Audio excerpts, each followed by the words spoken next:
How's everyone's 2021 going? Mine sucks. Kicked off bad, right? My boyfriend actually had to move to Wellington, so now we're doing long distance. Yuck. Ugh. I hate it. I don't even like that term, long distance. You know, I prefer the French expression. They call it very slowly breaking up.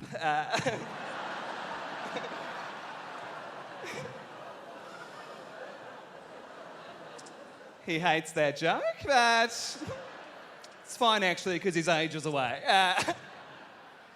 Things are going pretty good actually. I think the communication's going very well. We're very much in love. I would say the most difficult part of long distance is sometimes I'll go down to Wellington. I might run into someone I know, right? And they're like, what are you up to while you're in Wellington? And it's so hard to explain that I'm there for sex and just sex. You know, I'm like, I've been to Te Papa, I've done the cable car, you know.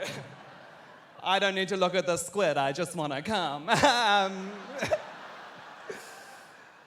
It's gotten to the point now where Wellington as a space is actually kind of triggering for me. Like, I step off the plane into the airport, I see Gandalf riding that big eagle, I'm like, here we go, you know.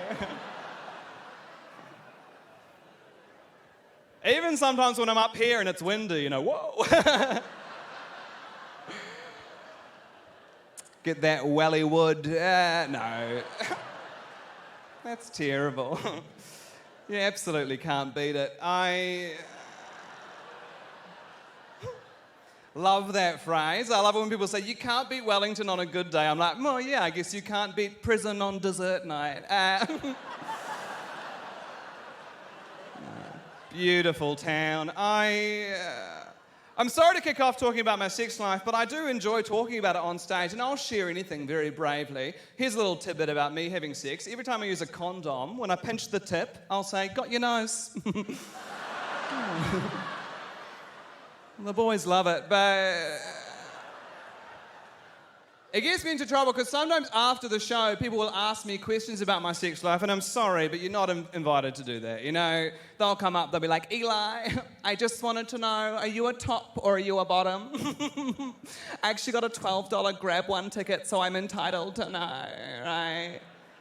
And straight people are obsessed, right? They're always obsessed with who's a top and who's a bottom, and I hate answering that question because, I'll be real with you, Gala, I do both.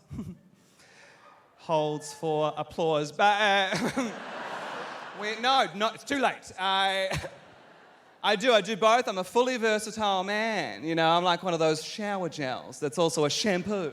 You know, because I do both of the jobs, but I am not good at either. You know.